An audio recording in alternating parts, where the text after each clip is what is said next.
Let's talk some chess. So hopefully if you're watching, you know Hikaru Nakamura, one of the greatest American chess players of the modern era. Also one of the best chess personalities of the modern era. You've probably seen his videos, his analysis, his chess puzzle experience. Just a great chess analyst and commentator all around.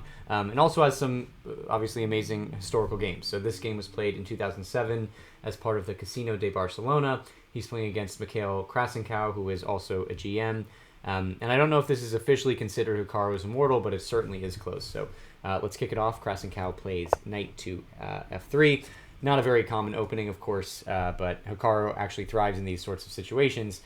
He's very good in open tournaments when facing sort of non-conventional openings and attacks. So this is exactly up his alley. Hikaru plays knight to f6. We have c4 by Krasenkow. E6 by Hikaru, and now g3 preparing to fianchetto the light squared bishop to g2. We have d5 by Hikaru, so establishing the center and attacking this c4 pawn, but Krasenkow actually ignores the attack and plays bishop to g2. And this looks like a pawn sacrifice, but it's not. If Hikaru takes the pawn on c4, then you get queen to a4 with check, obviously forking the king and the pawn. After blocking with the knight, the queen just picks up the pawn and the material has been equalized. So instead of taking the pawn on c4, instead Hikaru plays bishop to e7, preparing to castle. And now we have castle kingside by both players. And now the kings have been safely tucked away, and we're not going to have any, early game kings getting stuck on e1 and e8. So both kings are safe, and now both players are going to try to get a positional advantage. And here, actually, Hikaru is threatening to take the pawn on c4 because there's no more queen to a4 with check, because obviously the king has evacuated to safety with a kingside castle. So now Krasenkow plays b3, protecting the c4 pawn, which is obviously was under attack. Hikaru ignores the pawn for now and plays a5, getting some space on the queen side, and now we have knight to c3 by Krasenkow, potentially preventing this pawn from marching further forward. We have c6 by Hikaru, and d4 pushing more in the center, getting these two pawns up against Hikaru's sort of nice pawn structure there in the center. And now knight to d7 by Hikaru, connecting these two knights. I should say knight b to d7 because the knight from f6 can also go to d7. So knight b to d7, connecting the two knights and trying to complete development. We have queen to c2 by Krasenkow, so getting the queen off the back rank, eyeing this h7 pawn in case the knight moves away and this pawn potentially becomes weak, with maybe ideas of knight to g5, or even the bishop somehow getting into this attack as well. But for now, we just have b6. Hikaru prepares to develop his light squared bishop, his final minor piece. We have e4 by Krasenkow, getting the last pawn, sort of the last central pawn in the game. And here Hikaru ignores it and plays bishop to a6, pinning the pawn on c4 to the rook. So this pawn cannot move, or Hikaru will just pick up the rook with the bishop and be up the sacrifice. Or, sorry, be up the exchange, not be up the sacrifice. And here Krasenkow plays knight to d2. The engine wants you to play e5 here, forcing Hikaru to retreat his knight, opening up this nice attacking diagonal. But knight to d2 is a fine move, adds some protection to the c4 pawn, and reroutes the knight to a useful square. So that's totally fine. Here Hikaru adds to some tension on the 5th and 4th rank with c5, and now we have a series of exchanges. E takes on e5, and now c takes on d4, creating a passed pawn that no one is really going to take very seriously. Attacking the knight on attacking the knight on c3, which Hikaru moves to b5, attacking this pawn back on d4. We have pawn takes on d5.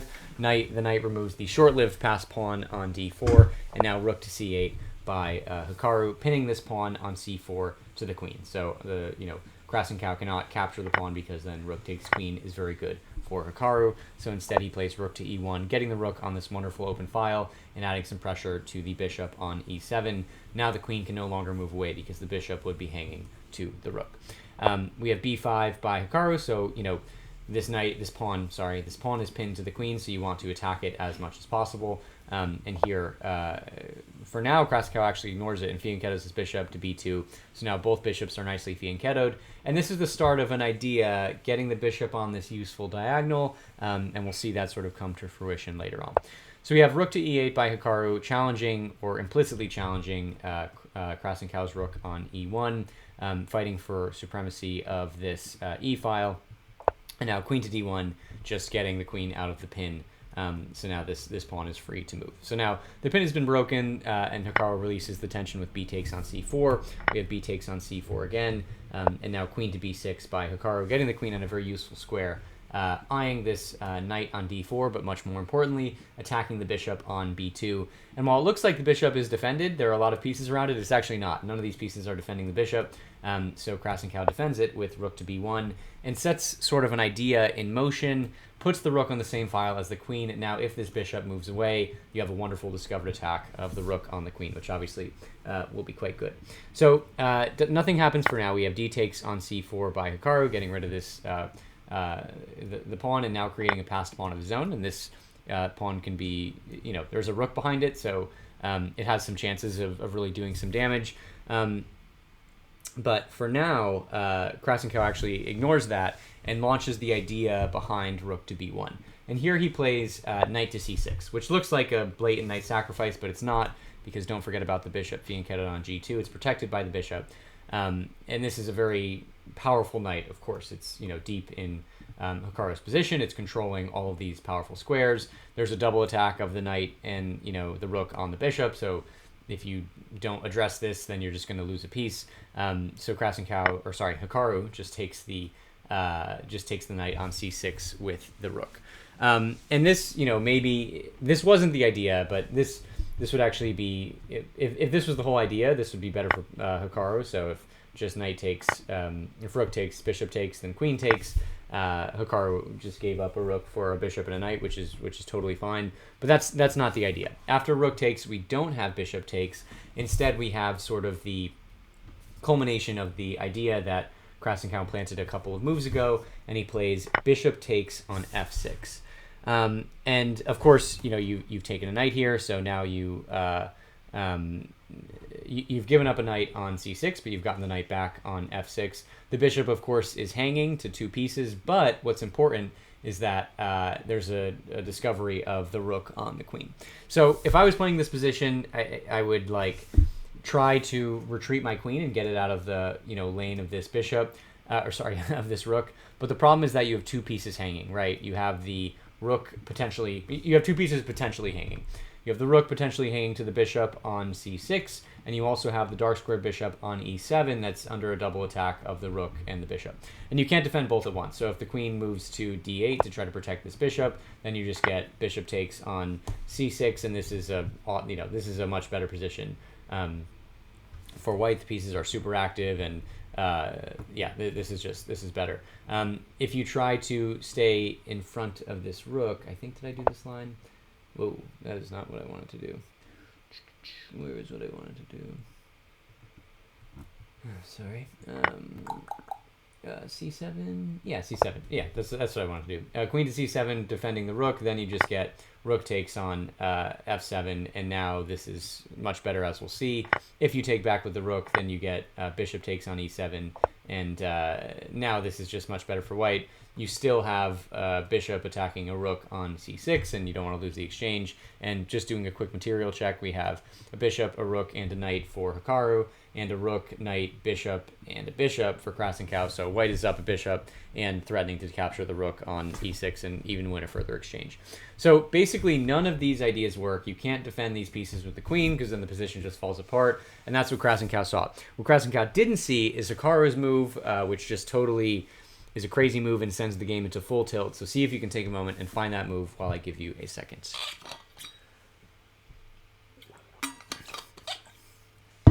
Okay, so Hikaru says, I am not retreating my queen. It's not going to help. Instead, I'm going to make the most aggressive move possible. I'm going to play queen to f2 with check. And this is just a stupendous move. You know, he sees this rook obviously attacking the queen, and instead of retreating it and losing all his pieces, he says, you know, heck no, I'm going for it. I'm taking the pawn on f2, and I'm checking the king. And you pretty much have to accept the sacrifice if you don't want to be, you know, just have a queen on f2 that's engineering a monster attack. So king captures on f2. But now you're going to enter Hikaru's tornado here as he brings all of these pieces to the fore. And it's funny because in the lines we just saw, we sort of saw Krasenkow's pieces being very active and a lot of potential energy just being sprung on Hikaru's defenses. And that's exactly what we're going to see here, but it's Hikaru's pieces that are jumping into action and attacking the enemy king. So the first move here is bishop to c5 with check. This achieves a couple of things. It obviously checks the king, but it also finally opens up this rook on the e-file, and control of the e-file will be very important now as Krasenkow's king is running around. So the king only has 2 moves, again, because the e-file is taken away, and while it looks like it makes more sense to play king to f1, this just leads to a brutal combination. You get c3, which is a wonderful little discovered check from the bishop on a6, and the king has no squares to go to because the bishops are taking these diagonals. So the only choice here is to block. Well, you could block with the queen, but probably want to block with the rook instead. But now, instead of taking, you can take if you want, that's fine, and then you're forking the queen and the king, and that's all good. But an even better move, if I could get it right. Ooh, don't want to do that. Just highlighted the board. Okay, an even better move is just pushing c2. And now you're forking the rook and the queen. The only move that makes sense is to take the pawn with the queen, but now you get this wonderful bishop takes on e2 with check. The king has 1 square to go to. It's a very unfortunate square, and that's because it's e1, and that just allows the bishop to sidestep to d3, opening up a discovered check from the rook to the king, and the bishop is winning the queen, and this game is just totally over. So even though it looks better to retreat the king to f1 after this check, that just leads to a brutal combination, and instead Krasenkow, of course, sees this and plays king to f3. And now, well, not yet. Now Hikaru takes the bishop that so cockily, I think that's the word. The bishop was cocky and took the knight on f6, opening up a discovered attack of the rook on the queen. But now Hikaru takes it back with the rook on f6, checking the king. And now the king only has 1 square to move to, which is king to g4. But now it's kind of unclear how to continue this attack for Hikaru. So he is down material, right? There are 2 rooks, 2 bishops, and a knight. Basically, Krasenkow is up a queen. Is Krasenkow up yeah, he's up a queen for a bishop. So obviously, if Krasenkow is able to survive this attack, then he has a huge material advantage. And it's not clear how to keep this king sort of on the run and keep the attack going. So take another moment and see if you can find Hikaru's move while I give you a second.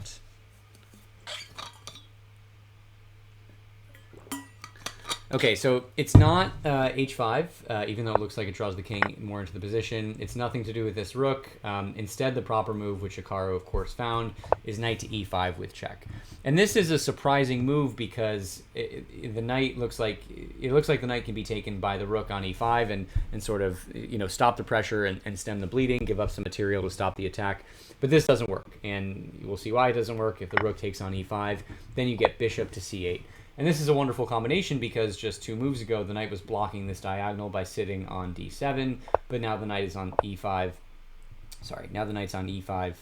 Well, now the knight's off the board, and now you have bishop to c8 with check, checking the king, and here the king doesn't have many options. If the king goes to the 5th rank, then you just get rook takes on e5, king has to retreat to h4, and then checkmate is going to follow with rook to h6. These 2 rooks are going to combine for checkmate with the bishop cutting off these escape squares. And if instead the king moves to h4, then again you get rook takes on e5, and now again you can't stop this wonderful rook to h6 move. The only way to delay it is by playing queen to h5, which looks like a queen sacrifice, but it really is just blocking check from rook to h6. So rook takes the queen, king is forced to take the rook, and now rook to h6 check anyways. And after the king moves to g5, then you have this wonderful bishop to e3 with checkmate. All these squares are taken away, either by the pawns, the rook. I guess the pawns and the rook are both taking these squares away, and the game is over. So essentially, the knight cannot be taken, is what I'm trying to say. So Krasenkow, of course, sees this, and instead he moves the king to g5. And it's never very fun when you have your king on g5 and you're playing Hikaru Nakamura, but that's exactly the position that Krasenkow finds himself in here. So now we just play, or Hikaru just plays the very sort of the very intuitive rook to g6, checking the king, and the king has a lot of squares, but none of them are very good. Makes the sort of most sensible move here, moving to the h-file, trying to get to the corner of the board and play defense. But now a very nice move from Hikaru, f6. I don't think this is the move recommended by the engine, but it adds some protection to the knight, and also, potentially allows for rook to g5 with check. So sort of funny little move here. Now Krasenkow does try to give back some material and take that knight that we saw, which you can do now without necessarily running into immediate mate. But here Hikaru just takes back with rook to e5 check, and now these two rooks are just monsters and dominating the king, who has really no squares to go to other than h5. But now, again, it almost looks like Krasenkow is close to escaping. Again, still has a massive material advantage, a queen now for a rook because he just gave up the exchange, but a material advantage nonetheless, and it's kind of unclear how to finish this attack. So, rook to h6 looks good, but then the king just moves to g4 and has a chance to escape back to safety. So see if you can find, for the final time, the move that Hikaru played to end the game, because after this move, the game really is completely over.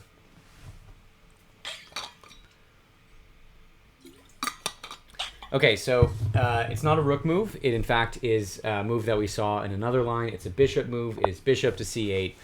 This is a slow, silent move. It doesn't come with check. It doesn't attack anything, but it's really the move is so powerful that after he played this, Krasenkow resigned. And what's the idea here? What's the threat? What's going on? If white just plays a silly move here, rook to b5, with just a random rook lift attacking the bishop. I don't know why you'd want to. The bishop is protected. Let's say, whenever you make a threat, there has to be a reason you're making the threat if your opponent did nothing. So let's say here, Krasenkow does nothing. Then you just get rook to h6 with check, and again, this diagonal is blocked by the bishop. So we saw the king having chances of escaping on g4 and beyond. Those are cut off when the bishop is on c8 because now the bishop is covering the g4 square. So you can block with the queen, but then rook takes on h5 is checkmate. So that's the threat, essentially, is now the bishop is helping the rook come to h6 with checkmate. But it does seem like you can stop it. And one way that I thought you could stop it is with bishop to h3, challenging this bishop on the diagonal, but this doesn't work. You just get rook to h6 anyways. And now, even though Krasenkow's bishop is challenging Hikaru's bishop, that doesn't stop this bishop from controlling the g4 square on this turn, which is what's important. And again, the queen has to block, and you get checkmate. But there is one move that looks like it works, and it seems like it works for a couple of reasons, and sorry, that move is g4.